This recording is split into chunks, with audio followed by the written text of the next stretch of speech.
Buenas tardes, muchas gracias por venir a esta primera conferencia dedicada a Richard Strauss, de este ciclo de 3 conferencias que hemos programado, y quiero agradecer a la Fundación BBVA que de nuevo vuelvan a confiar en mí para realizar un ciclo de conferencias en torno a un compositor, en este caso Richard Strauss. Antes fueron Gustav Mahler y previamente fue Richard Wagner. Creo que para todos ustedes la relación entre los 3 compositores es obvia, y en concreto Richard Strauss hemos decidido centrarnos en los poemas sinfónicos. La razón por la cual nos centramos en los poemas sinfónicos es que él mismo define que dentro de la composición de los poemas sinfónicos él va a poner en prueba ya todas las técnicas que después él va a utilizar en la composición de sus óperas. Sus óperas, algunas son muy conocidas, sobre todo yo destacaría 3, Salomé, Electra y El Caballero de la Rosa, 3 obras fundamentales dentro del repertorio operístico, pero sus poemas sinfónicos también son parte fundamental de lo que es el repertorio en las grandes salas de conciertos. Pues empezamos con la figura de Richard Strauss, 1864-1949. Hacer una muy breve biografía de lo que fue la vida de Strauss, y yo lo voy a ir haciendo por décadas. Digamos que la primera década importante en la época de Strauss es la década de 1870-1780, es la época de formación, donde me gustaría destacar de esa década algo que es muy importante dentro de la biografía de Strauss y que lo diferencia de otros compositores contemporáneos suyos, y no solamente contemporáneos suyos, sino previos. Strauss es hijo de Franz Strauss, que fue primer trompa, gran virtuoso de la trompa, primer trompa de la ópera de Múnich, y que entre otras actuaciones importantes fue trompa solista en el estreno de Tristan y Isolda y de Los Maestros Cantores, bajo la batuta de Hans von Bülow, que después veremos que tendrá una función muy importante en la vida de Strauss. Bien, Franz Strauss es lo que denominaríamos hoy un self-made man. Nació de una familia relativamente pobre, como eran en el finales del siglo XVIII y principios del siglo XIX. Las familias de músicos eran de una clase social relativamente baja, y Franz Strauss consigue un ascenso social muy importante al casarse con la señora Pschorr. La señora Pschorr era heredera de una de las familias de empresas cerveceras más importantes de Múnich. ¿Eso qué significa? Que Strauss nace en una familia de músicos, pero dentro de la alta burguesía muniquesa. Eso le proporciona una educación privilegiada. Desde muy joven, Strauss tiene acceso a ir a la ópera, tiene acceso a los mejores profesores, tiene acceso realmente a un círculo privilegiado de amigos de su padre, y eso hace que tenga una formación muy superior a la de sus otros colegas músicos. También pueden decir, bueno, Mendelssohn también nació dentro de una familia privilegiada. Como saben, el padre de Mendelssohn era un banquero importante, pero la diferencia es que Mendelssohn no venía de una familia de músicos. Strauss es realmente el primer músico que nace dentro de la alta burguesía.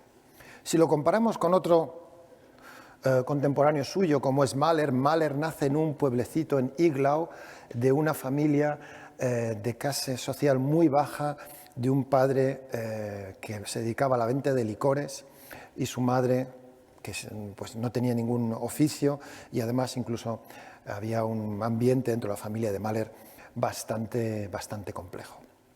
En ese sentido, Strauss es de alguna manera un privilegiado y por eso digo que esa primera década, 1770-80, es sobre todo la época de formación. Segunda década importante, 1880-1890, son las primeras composiciones de Strauss. Strauss empieza a componer, primero pequeñas canciones, después obras para piano, una sonata para violonchelo, y enseguida ya empieza a componer obras más complejas, como una primera sinfonía en re menor, como una serenata, la cual von Bülow, el cual dirigió el estreno de Tristán y Isolda con el padre de Strauss, tocando la primera trompa, y Strauss le enseñó su serenata a von Bülow y enseguida Bülow se dio cuenta de que Strauss tenía mucho talento. Y von Bülow dice una frase muy curiosa, dice: usted es un talento, pero no es un genio. Una cosa que Strauss llevaría y que diría en lugares públicos, sobre todo en el estreno de Salomé, que se realizó en Austria, donde fueron grandes personalidades como Puccini, Thomas Mann, Mahler. Bueno, dijo muchas veces esa frase: yo soy un talento, pero no soy un genio. Una de las ambiciones de estas tres conferencias es demostrar que el propio Strauss estaba equivocado o que lo que estaba aplicando era una autoironía, cosa que practicaba con mucha frecuencia a lo largo de sus poemas sinfónicos también. Bien, como digo, segunda década, 1780-90, primeras composiciones de Strauss y primeros poemas sinfónicos. 1890 a 1900, la gran época de los poemas sinfónicos, donde sobre todo aparece Zaratustra, Tilo Eulenspiegel y Vida de héroe. Y su primera ópera, Guntram, que es un gran fracaso. Eso es muy importante también en la biografía de Strauss. Guntram, su primera ópera, es realmente un golpe muy duro y que hasta el final de su vida le llevó mucho tiempo digerir y que nunca llegó a digerir ese primer fracaso. La primera década del siglo XX, 1900-1910, yo lo definiría como la época de las dos grandes óperas de Strauss, primeras dos grandes óperas, como son Salomé y Electra. Esas dos óperas dominan sobre todo esa primera década. Después pasaríamos a la década de 1910-1920, donde el factor fundamental es la relación con su libretista preferido, como es Hugo von Hofmannsthal. Hugo von Hofmannsthal le escribe el libreto para El Caballero de la Rosa, para Ariadne auf Naxos y para La Mujer sin sombra. La década 1920-1930 es la década de la República de Weimar y ahí es donde Strauss entra en una primera crisis compositiva, porque ha pasado de ser un auténtico rompedor, como ocurrió con Salomé, de repente se convierte en un personaje casi anacrónico con su música. Intenta engancharse a lo que es la moda con una ópera como es Intermezzo, que entraría dentro de lo que se denomina la Zeitoper o la ópera actual, donde se recogen libretos del momento actual. Hay otras óperas de otros compositores, como Schönberg, que tiene una ópera que se llama Von heute auf morgen, o Hindemith, Neues vom Tage, lo nuevo del día. Y ahí Strauss intenta engancharse, pero nunca consigue realmente ese reconocimiento y vuelve a colaborar con Hofmannsthal en dos óperas muy importantes, como son la Helena egipciaca y Arabella. La década de los años 30 es una nueva década muy complicada en la vida de Strauss, primero por la muerte de Hofmannsthal. Para él la muerte de Hofmannsthal es un es una gran catástrofe. Y lo que busca es un libretista nuevo y encuentra un libretista nuevo en Stefan Zweig. Problema de Stefan Zweig. Stefan Zweig, judío, esa colaboración solamente se materializa en una única ópera, que es La mujer silenciosa, y después busca otros libretistas como es Joseph Gregor, es un libretista de mucha más baja calidad, un historiador del arte, y realmente tanto la Dafne como el amor de Danae no son óperas que tengan un libreto realmente importante. Y la última década de Strauss ya es el ocaso, donde todo lo que ha sido Alemania se viene abajo, y a partir del año 45, pues es, digamos, sus últimos años de vida después de la Segunda Guerra Mundial, no están exentos de problemas, porque primero tiene que pasar la terrible fase de desnazificación, lo cual, bueno, Strauss tuvo una relación un poco ambigua con el Tercer Reich, y al final, bueno, termina muriendo en 1949. Como verán, Strauss es el primer músico en la historia de la música que está 60 años en el primer lugar de la atención del público de la música. Ustedes podrán decir, bueno, Verdi también estuvo casi toda su vida, desde 1840 hasta su muerte. Sí, pero Verdi se retiró, y además Strauss practicaba de manera extraordinariamente bien su otra faceta, como era la de director de orquesta. Era un grandísimo director de orquesta. Durante las próximas conferencias también tendremos tiempo en ver las diferencias entre el Strauss director y el Gustav Mahler director, que son grandes diferencias. Bien, vamos a pasar ahora a definir lo que va a centrarnos estas conferencias, que es el poema sinfónico. Bien, el poema sinfónico surge desde el momento en que, sobre todo Berlioz, y hay una obra que seguramente todos ustedes conocen, como es la Sinfonía Fantástica. La Sinfonía Fantástica, lo que Berlioz pretende es relatar en cada uno de los movimientos algo que está expresado en un programa escrito. En el primer movimiento, pues es el enamoramiento hacia su amada, que en ese caso, en el caso de Berlioz, era una famosa actriz que vivía entonces en París. El segundo movimiento se imagina que están en un baile y aparece ella. El tercer movimiento es una escena en el campo. El cuarto movimiento es un momento realmente muy violento, donde todo transcurre en la Revolución Francesa, y justo antes que caiga la guillotina sobre el personaje principal aparece la idée fixe.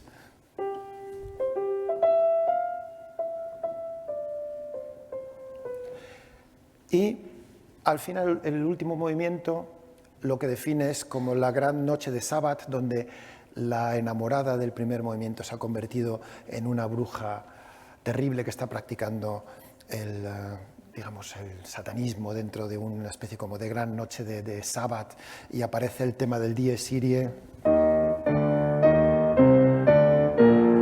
de una manera espectacular. Es una sinfonía realmente increíble y que tuvo muchísima influencia en muchos compositores, sobre todo en Franz Liszt. Franz Liszt se puede decir que es el creador realmente de lo que se denomina poema sinfónico. En alemán se llama Tondichtung, y Strauss, Tondichtung significa poesía en sonidos. Y Strauss muchas veces no se define a sí mismo como compositor, sino como poeta de sonidos. Y creo que eso es muy importante siempre visualizarlo. Bien, vuelvo de nuevo a la figura de Franz Strauss, muy importante. Franz Strauss ejerce una gran influencia sobre Strauss. ¿Por qué? Porque le intenta inculcar desde el principio que los poemas sinfónicos y lo que se denomina como poema sinfónico música del futuro, eso no es música. Y que la música de Wagner, sobre todo las partes de trompa, textualmente dice: la parte de trompa de Tristán y Isolda no está escrita para trompa, sino para clarinete. La tocó Franz Strauss extraordinariamente bien, pero siempre intentó inculcar a su hijo, Richard Strauss, el amor por Schubert, el amor por las sinfonías de Mendelssohn, cosa que en su juventud Strauss empezó realmente renegando, y algunos escritos suyos sobre visitas a óperas de Wagner realmente son críticas muy duras a las óperas de Wagner. Pero poco a poco, y hay un momento en la década de 1880, ocurre algo muy importante, que hay dos personas muy importantes en la vida de Strauss. Hans von Bülow, director que estrena el Tristán y Isolda. Hans von Bülow coge bajo su protección a Richard Strauss y se lo lleva de director a Meiningen. Y a través de von Bülow empieza a entrar en contacto con la música de Liszt, con la música de Wagner y con la música, digamos, del futuro. Conoce también a Brahms. Strauss le enseña a Brahms sus propias composiciones y Brahms de alguna manera también le hace una crítica un poco, digamos, mirándole por encima del hombro, lo cual hiere profundamente la sensibilidad de Strauss. Bien. Strauss se da cuenta de que el futuro, para él, el futuro de la música no está en la música absoluta, como serían las sinfonías de Brahms, sino en el poema sinfónico, en la música del futuro. Y escribe el primer poema sinfónico suyo, que se llama Macbeth, el cual no estrena hasta después de haberse estrenado el Don Juan, y se adentra dentro de ese lenguaje, y hay algo fundamental en la vida de Strauss, que es la composición y el estreno del Don Juan. Don Juan es un éxito inmediato, es una obra que tiene un éxito espectacular, es una obra maravillosa y que enseguida sitúa a Strauss en primerísima línea de los compositores más importantes vivos en Alemania. ¿Qué es lo que ocurre? Que Strauss le enseña la partitura de el Don Juan, se la enseña a Cosima Wagner, Cosima Liszt. Y Cosima hace una durísima crítica del Don Juan, diciéndole que es una descripción fantástica de los personajes, pero que es tan vital, es tan exaltada, que no ve el interior. Y ahí es cuando venimos, por fin, llegamos a Muerte y Transfiguración. Strauss, después de la crítica de Cosima Wagner, decide adentrarse en un poema sinfónico que no sea pura descripción, sino que intente adentrarse en cuestiones filosóficas más profundas. Y ahí es donde comienza la Muerte y Transfiguración. Lo que era importante para Strauss era principalmente el crear una forma de composición nueva cada vez que se creaba una obra. Eso es lo más importante, por eso él elige el poema sinfónico como forma de expresión. Y como ven aquí, Muerte y Transfiguración está dividido en cuatro segmentos muy importantes cada uno, que iremos explicando poco a poco. Y en Muerte y Transfiguración ocurre a la inversa de lo que ocurre en muchos otros poemas sinfónicos. Primero se crea la música y después se hizo un poema sobre la música escrito por otra figura fundamental en la vida de Strauss, que fue Alexander Ritter. Alexander Ritter fue un amigo de Wagner, amigo de Liszt, 30 años mayor que Strauss, una especie como su mentor espiritual que lo introdujo dentro de la filosofía de Schopenhauer, y veremos que hay muchas cosas de la filosofía de Schopenhauer dentro de Muerte y Transfiguración. Bien, ¿qué es lo importante en Muerte y Transfiguración? Hay algo que siempre, siempre, siempre estará presente en la obra de Strauss, que es la relación del artista con la sociedad. Y Strauss continuamente está dándole vueltas a algo que él llama la tragedia del artista.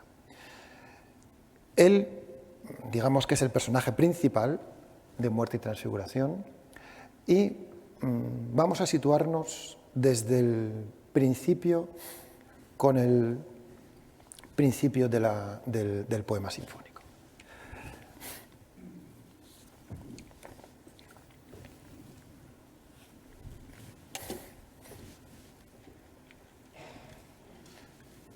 Este es el texto que escribió Ritter y que está impreso en la partitura. Cuando uno dirige Muerte y Transfiguración, uno se encuentra en la primera página impreso este texto de Alexander Ritter, como digo, escrito después del estreno de Muerte y Transfiguración. Vale. Hombre enfermo. Creo que voy a tocar un poco para que ustedes comiencen a sentir esa respiración irregular, ese batir del corazón, y cómo hasta incluso sentimos como el enfermo se inspira y vuelve a expirar a través de su dolor. Vale.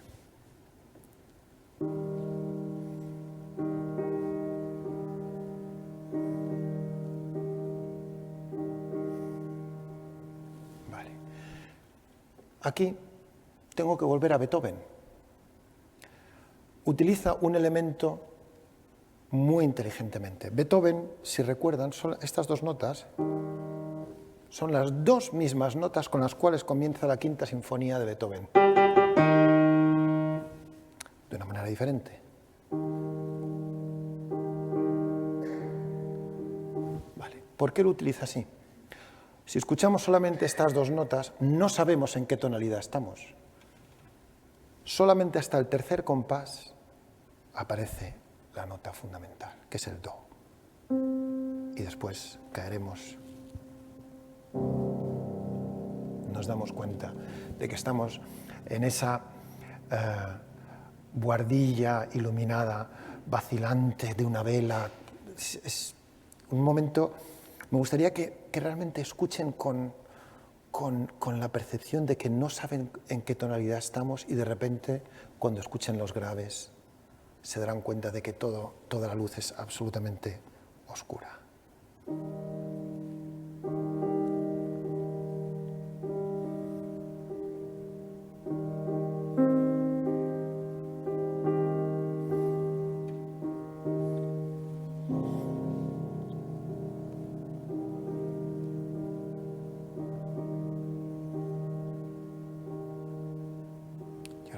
Corazón.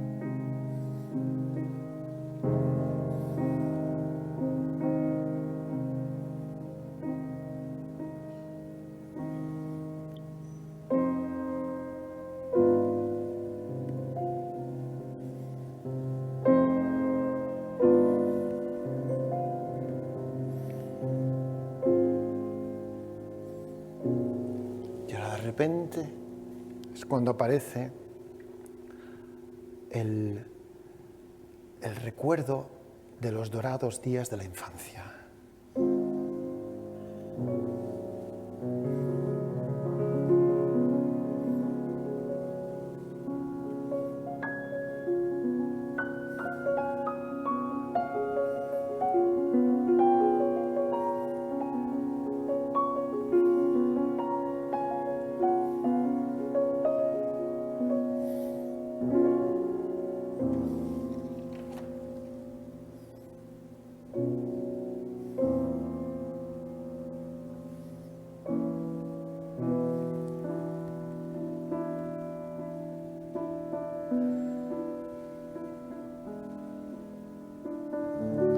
estamos como continuamente en un delirio.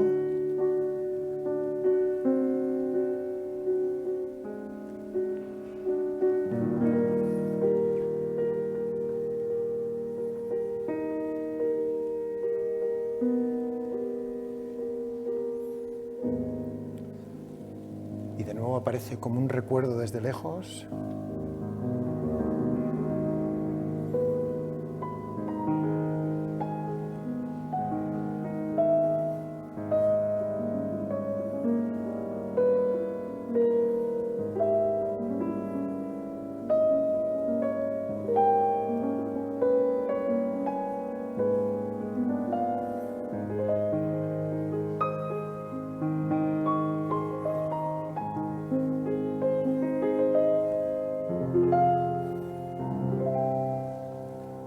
Como si de repente todo ese dolor que sentíamos al principio hubiese desaparecido por ese recuerdo que aparece de la infancia. La música poco a poco se va deshaciendo.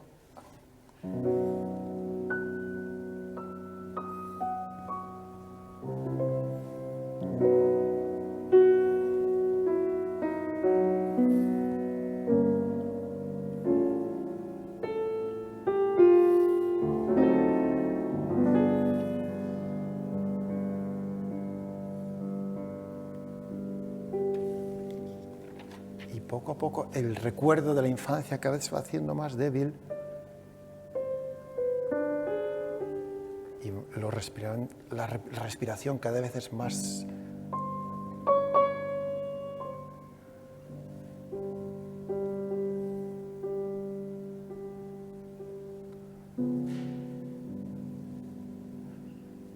y nos quedamos una especie como de suspenso y ahí es cuando pasamos a la siguiente sección.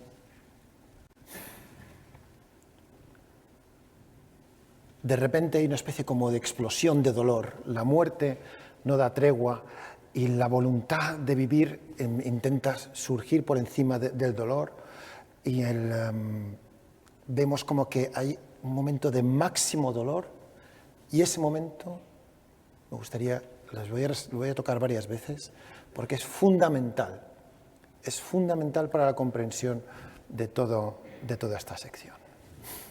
Verán que poco a poco la música, como decía, se deshace.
Una explosión de dolor, de la lucha contra sus propios males. Y hay un momento donde escuchamos todos los temas a la vez. Si escuchan con atención, es bastante deprisa. Hay un momento donde percibimos esto, tocado por el timbal, pero en fortísimo.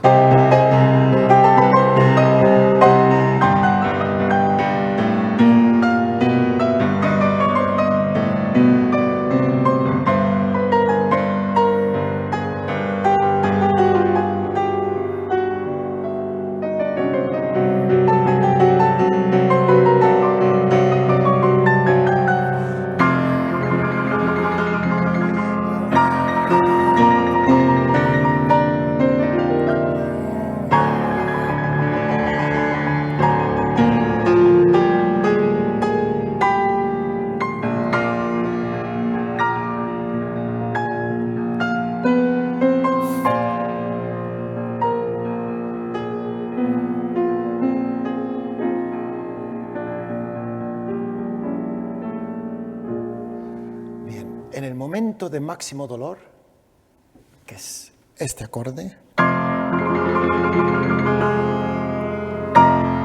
es cuando aparece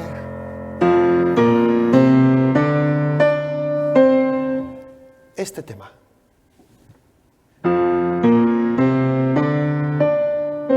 ¿Qué es lo que nos quiere decir? Típico del romanticismo. Solamente desde el máximo sufrimiento es donde surge la verdadera inspiración. Eso a muchos de ustedes les sonará también de Gustav Mahler. Esto en Strauss es exactamente lo mismo. Justo, como digo, cuando el dolor parece...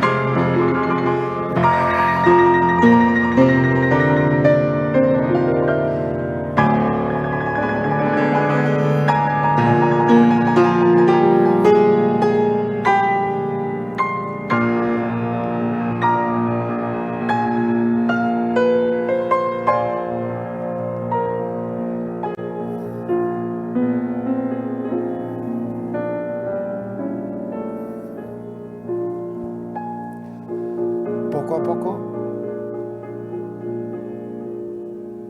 como dice, vuelve a poco al silencio. Es como si de repente se abriese.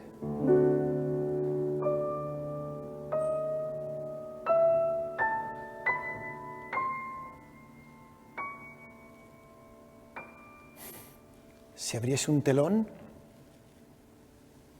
los dolores han desaparecido y aquí es donde pasamos a la siguiente sección de Muerte y Transfiguración, donde vuelve el delirio y vuelve a escuchar. Vuelve como si realmente su vida volviese a pasar por delante suyo. Algo que he estado leyendo últimamente que al parecer es cierto, que se ha estudiado en los estudios neurológicos. Las personas que están cerca de la muerte, realmente aquello que describe Strauss aquí ocurre de verdad, que realmente somos capaces de visualizar toda nuestra vida en los últimos momentos previos antes de la muerte, lo cual Strauss lo pone en música de manera extraordinaria. Bien.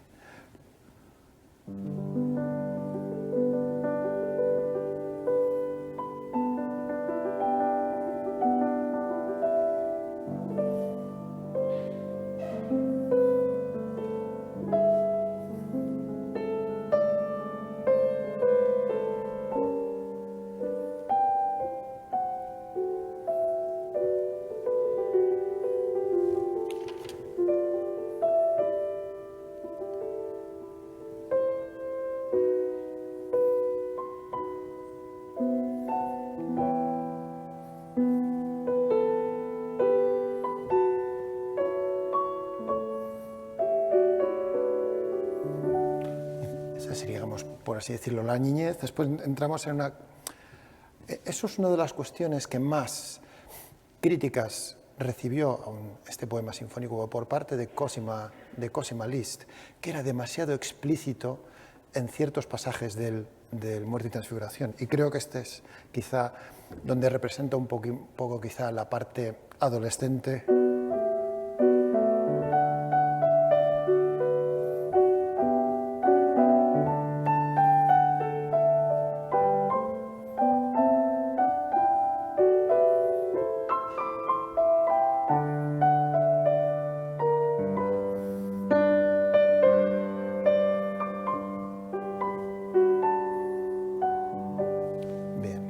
Sería, digamos, una parte un poco más adulta. Y después, digamos, aparece la parte heroica del joven que quiere ir a luchar.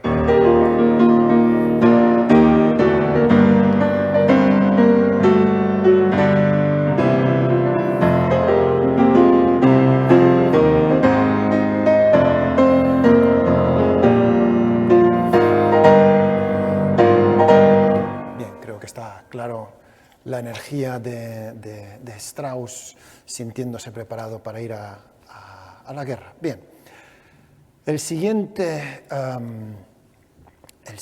momento es, digamos, donde ya surge el Strauss más apasionado, que nos recuerda un poco al Don Juan, primero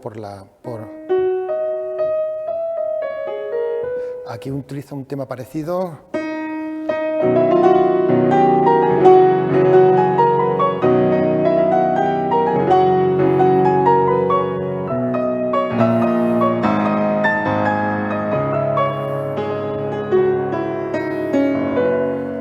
Realmente es un tema absolutamente apasionado y que va cada vez yendo a más hasta que nos prepara para el tema del ideal. El tema del ideal es lo más importante dentro de Muerte y Transfiguración, que es, si recuerdan, bien, este sería el tema. Y lo que hace es, lo va preparando.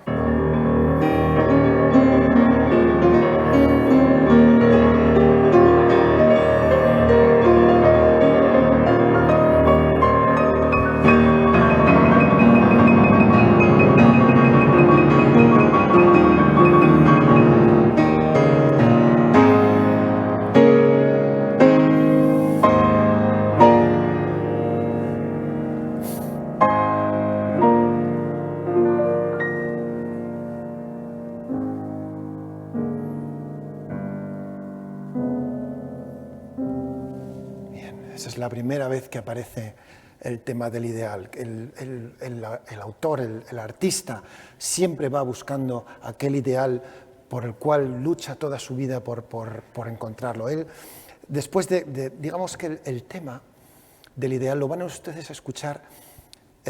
Strauss utiliza una técnica que yo llamo lo van a oír, lo están oyendo y lo han escuchado. Por eso, cuando ustedes lo van a oír, ahora lo estoy preparando, y ahora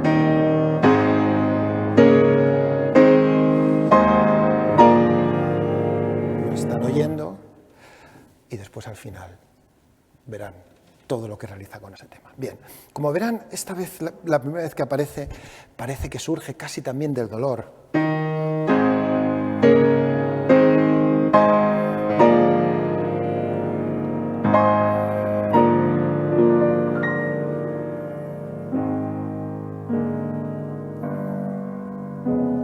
Volvemos a caer.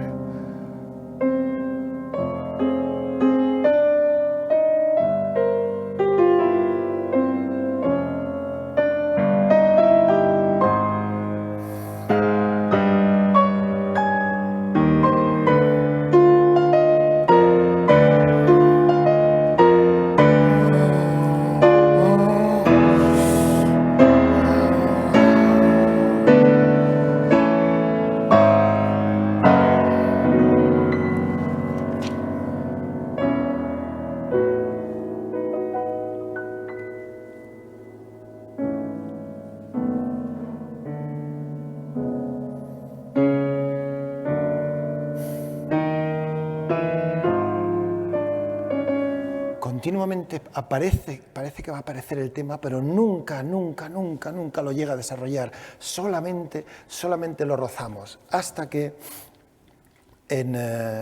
por última vez aparece ya el tema, digamos, del ideal, pero lo que ocurre es que parece que lo estamos a punto de coger y todo colapsa en sí mismo. Verán cómo la música colapsa y nos volvemos a encontrar en la habitación del principio, muy cerca de la muerte, y ahí es donde el artista muere. Bien, como digo, hay un momento que parece que estamos muy cerquita.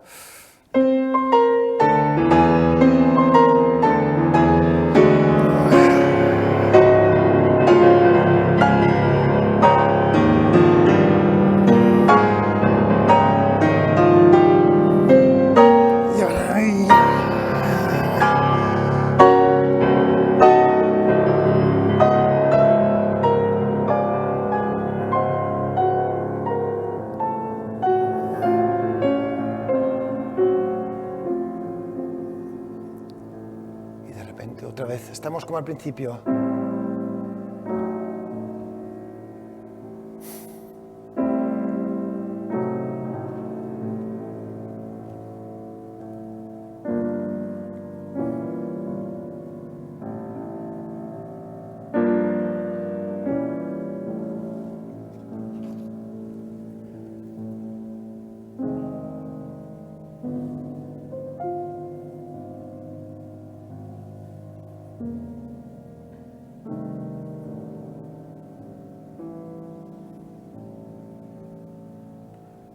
Y de repente hay otra explosión de dolor.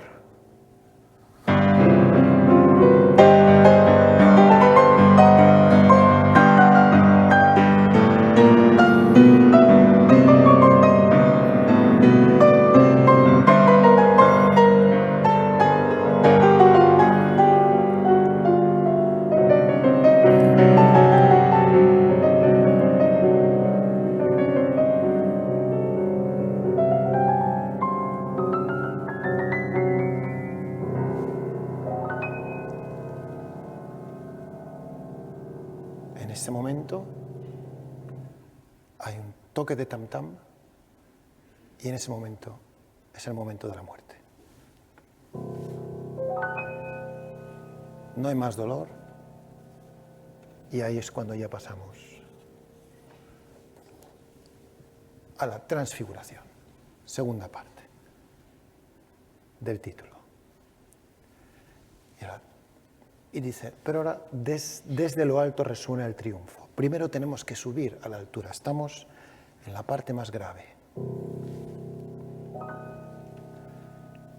Y verán que poco a poco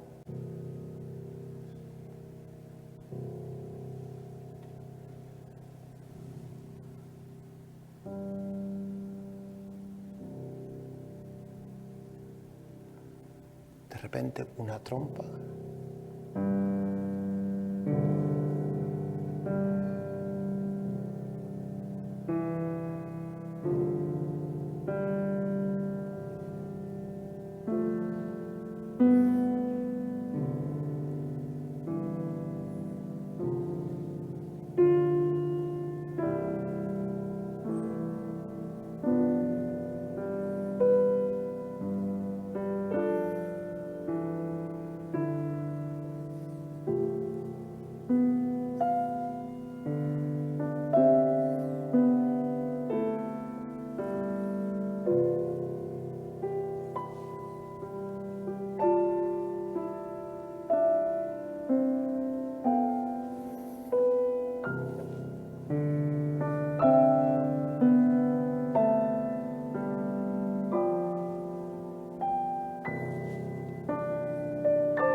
como han visto, hemos pasado desde la parte más grave, hemos subido hasta la altura.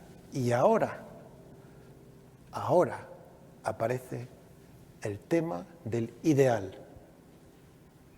¿Qué es lo que ocurre? Que ahora el tema aparece sin esfuerzo. Y esto es también, entrando de lo que es la filosofía de Schopenhauer, es como si hubiésemos abandonado la voluntad. Aquí no hay esfuerzo, ya no hay nada, simplemente la música fluye. Y si me permiten, voy a tocar toda la transfiguración para que ustedes perciban hasta qué punto es capaz de Strauss de crear un clímax final donde nos lleva hasta el verdadero éxtasis. Vale. Como decimos, estamos aquí. Y ahora.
Hemos puesto dos imágenes de Strauss al principio de la conferencia. Más o menos la primera coincide con lo que sería la época en que él compuso Muerte y Transfiguración. A mí lo que me parece sorprendente y donde realmente vemos que el propio Strauss no tenía razón cuando dice que él solamente es un talento, sino donde yo creo que es un genio, es que en 1948, un año antes de su muerte, en sus 4 últimas canciones, las últimas obras que él escribe, él recoge este tema.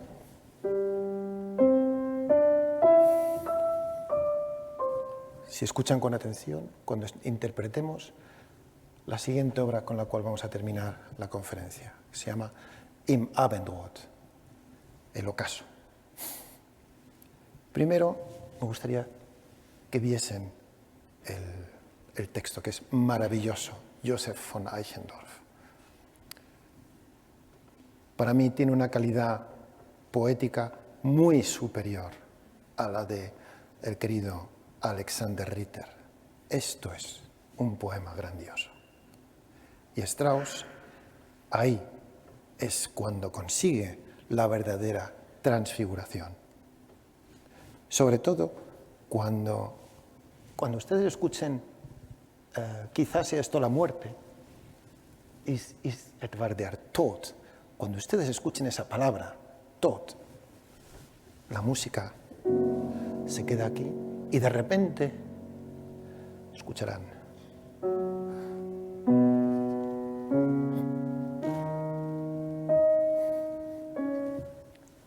De nuevo, el tema del ideal. 40 años después, no, 60 años después, Strauss recurre a sí mismo para la verdadera transfiguración, para realmente ser capaz de llevarnos a un lugar donde, desde mi punto de vista, solo los genios son capaces de llevarnos.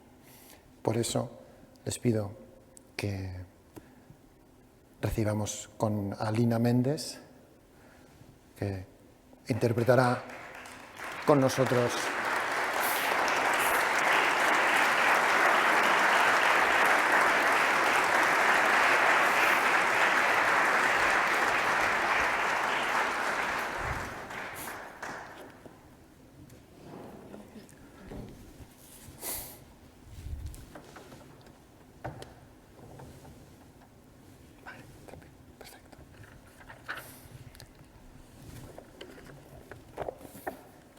verán que la música ya no tiene esos momentos violentos, sino realmente es una música calmada, grandiosa, como si realmente estuviésemos con la certeza, la cual nos plantea, quizás sea esto la muerte, la respuesta a la pregunta del poema de Eichendorff nos la da la música.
Bravo.